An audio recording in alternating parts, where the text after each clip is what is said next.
Bismillahirrahmanirrahim. Assalamu alaikum students. Our today's lecture is for grade 4. Subject is science and date is June 5, 2020. And our lecture number is 9. And today we are going to start our new unit number 4. The name of the unit number 4 is characteristics of living thing. Before we start our lecture, first of all we have to know what is the meaning of unit name, the characteristics of living things. Students, living things, आप living things और non living things के बारे में differentiation जो है वो from 1 class पढ़ते आ रहे हैं कि लिविंग थिंग्स राइट कर दें और नॉन लिविंग थिंग राइट कर दें। हमें पता है कि लिविंग थिंग्स कौन से होते हैं, ह्यूमन बीइंग्स, एनिमल्स, प्लांट्स, और नॉन लिविंग थिंग्स क्या होते हैं। अब ये वो कैरेक्टरिस्टिक्स हैं जिस टॉपिक में हम पढ़ेंगे, जिनकी बेस पर हम बता सकते हैं कि कौन सी चीज़ लिविंग है और कौन सी नॉन लिविंग है। तो बेसिकली हमने क्या इस चैप्टर में क्या डिस्कस करना है, उनके कैरेक्टरिस्टिक्स, स्पेशलिटीज़ या खसूसियात हमने डिस्कस करनी है यूनिट नंबर 4 में।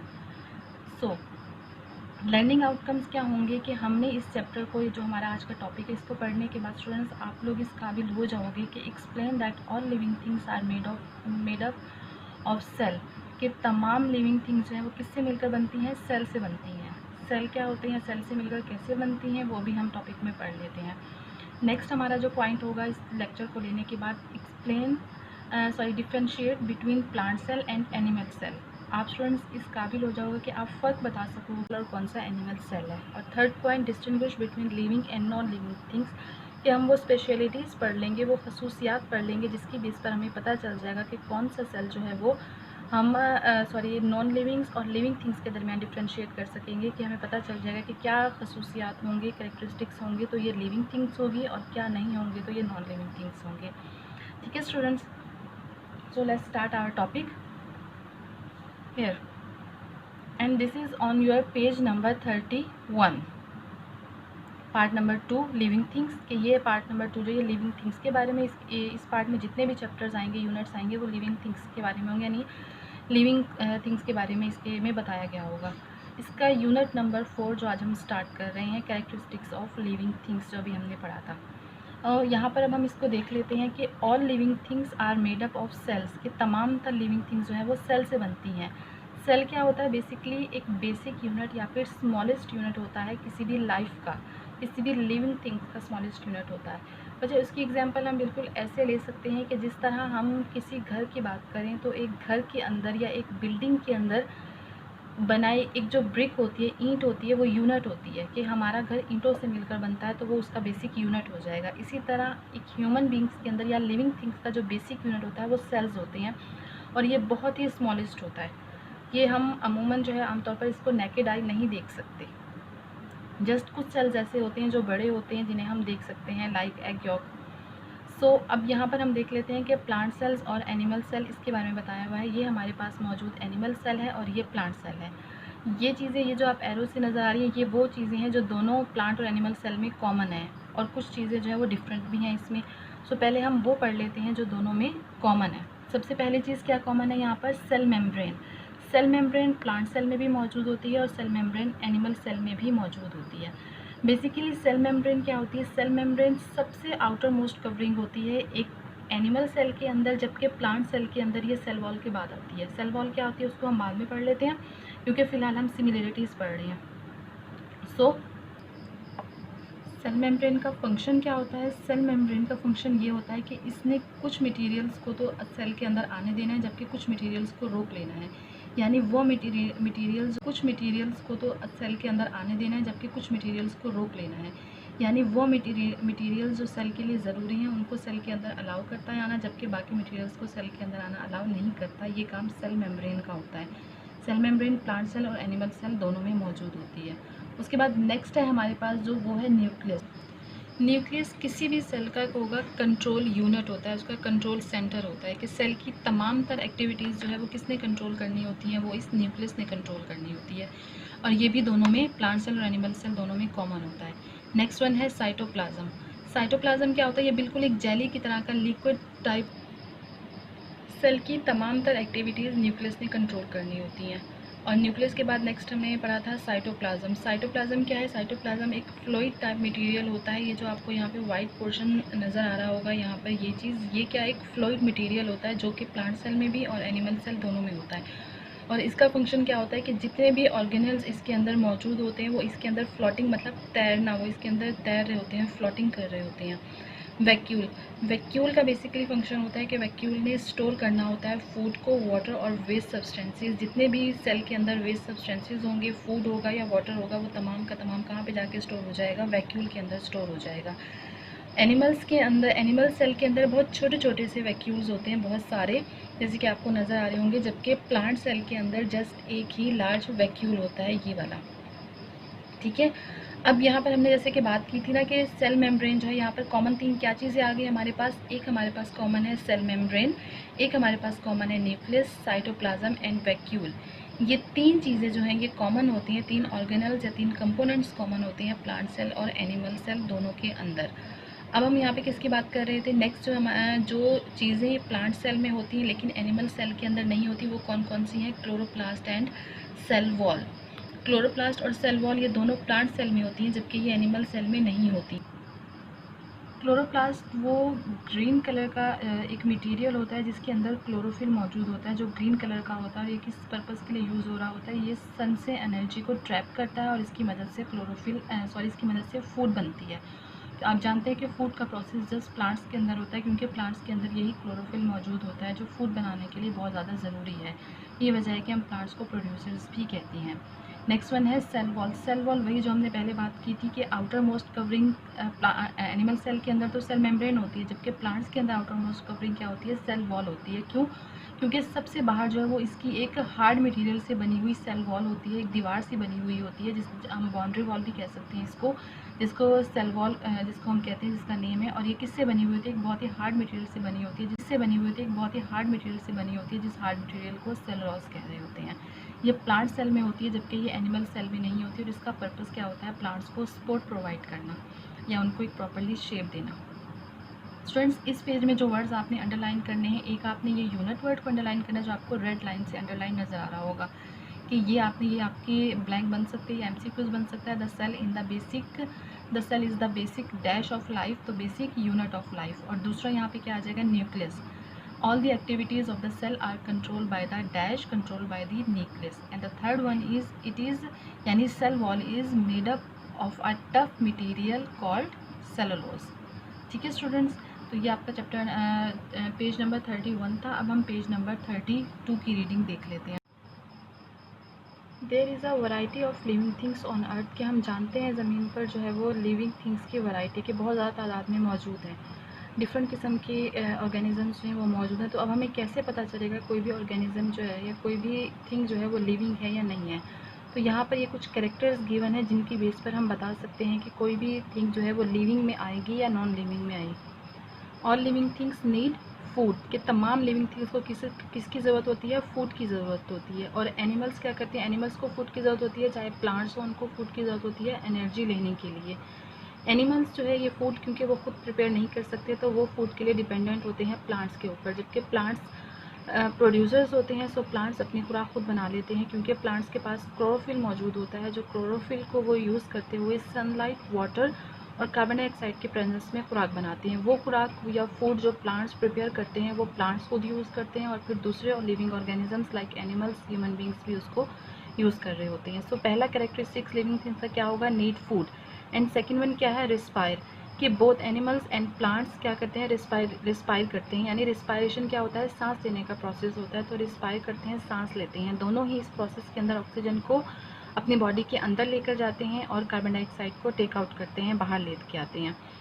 कुछ एनिमल्स ऐसे होते हैं जैसे कि ह्यूमंस जिसमें आ जाते हैं, जो लंग्स के ज़रिए इनहेल कर रहे होते हैं, कि हम अपने लंग्स के ज़रिए सांस लेते हैं। जबकि कुछ दूसरे ऐसे एनिमल्स हैं जो कि अपनी स्किन के ज़रिए या गिल्स के ज़रिए सांस ले रहे होते हैं, रिस्पायरेशन करते हैं, जैसे कि फिशेस वगैरह या फ्रॉग। थर्ड वन आ जाएगा कैन मूव बाय देमसेल्व्स, कि प्लांट्स हों या एनिमल्स हों, उनकी मूवमेंट जो है वो खुद से मूव कर रहे होते हैं, किसी दूसरी चीज़ को ज़रूरत नहीं होती उसको मूव करवाने के लिए। एनिमल्स क्योंकि फ्रीली एक जगह से दूसरी जगह मूव कर सकते हैं, और उनकी इस मूवमेंट को हम क्या कह रहे होते हैं? लोकोमोशन कहते हैं। जबकि प्लांट्स जो है उनकी मूवमेंट कुछ डिफरेंट तरीके से होती है। Since they prepare their own food they need not to be go from one place to another, क्योंकि प्लांट्स अपनी खुराक खुद बनाते हैं तो उन्हें ज़रूरत ही नहीं होती कि वे जगह से दूसरी जगह मूव करें और वहाँ से लेकर अपनी खुराक को ढूंढें या कुछ करें। सो उनकी मूवमेंट इस सेंस में होती है कि उनकी ग्रोथ हो रही होती है, जैसे कि उनकी मूवमेंट ऐसे होगी कि जैसे लीव्स बढ़ते हैं तो इस तरह से जो है वो उनकी मूवमेंट हो रही होती है। या फिर कुछ ऐसे फ्लावर्स होते हैं या प्लांट्स होते हैं जो सन की डायरेक्शन में मूव कर रहे होते हैं, जैसे कि सनफ्लावर है, तो वो अपनी मूवमेंट अपनी जगह पर मौजूद होते हैं लेकिन वो अपनी मूवमेंट डिफरेंट तरीके से शो कर रहे होते हैं। And the fourth one is have sensitivity. Sensitivity मतलब क्या कि रिस्पॉन्ड करना या रिएक्ट करना, कि थिंग्स जो होती हैं जब अपने इन्वायरमेंट में उनके कोई भी हैपनिंग हो रही है। नेक्स्ट कैरेक्टरिस्टिक्स क्या है? Have sensitivity. Living things respond to react to things which happen in their environment, कि लिविंग थिंग्स जो है वो फ़ौरन से रिस्पॉन्ड करते हैं या रिएक्ट करते हैं जब भी उनके इन्वायरमेंट में या उनके सराउंडिंग में किसी किस्म की कोई भी हैपनिंग हो रही होती है। प्लांट्स क्या कर एनिमल्स क्या करते हैं कि animals realises is it danger and it runs for safety, कि जब एनिमल्स ये फील करते हैं कि उनके आसपास किसी किस्म का कोई डेंजर है, कोई ख़तरा है, तो वो इसके नतीजे में क्या करते हैं, वो वहाँ से भाग जाते हैं अपनी सेफ्टी के लिए। जबकि प्लांट्स की जो है सेंसिटिविटी डिफरेंट होती है। प्लांट्स एक डिफरेंट तरीके से जो है वो अपनी सेंसिटिविटी को शो करती हैं। जैसे कि हम मैमोसा प्लांट्स की बात कर सकते हैं कि जो छुई मुई का प्लांट होता है कि जैसे ही हम उसको टच करते हैं वो फ़ौरन से क्या हो जाता है, सिकुड़ जाता है, वो श्रिंक हो जाता है।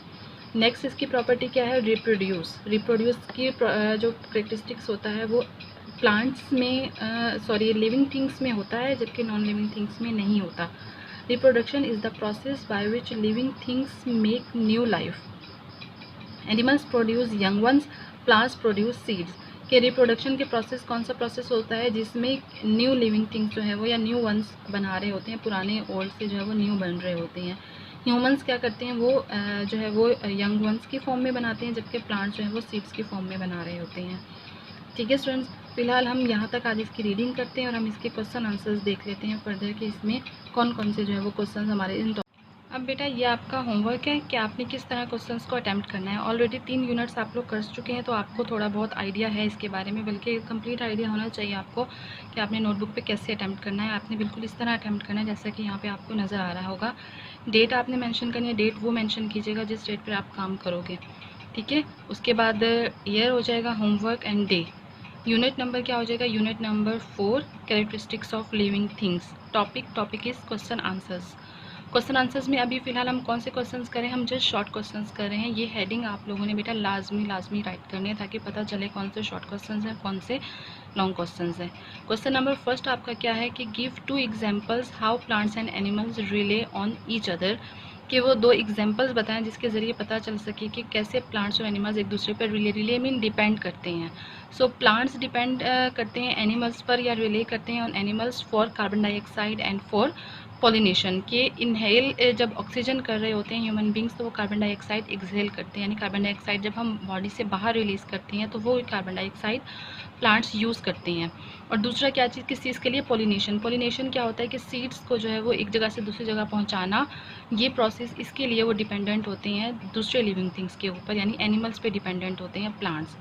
सेकेंड वन, एनिमल्स किस चीज़ पे किस वजह से डिपेंड करते हैं प्लांट्स पे, रिले कर रहे होते हैं, तो animals relay on plants for food and shelter.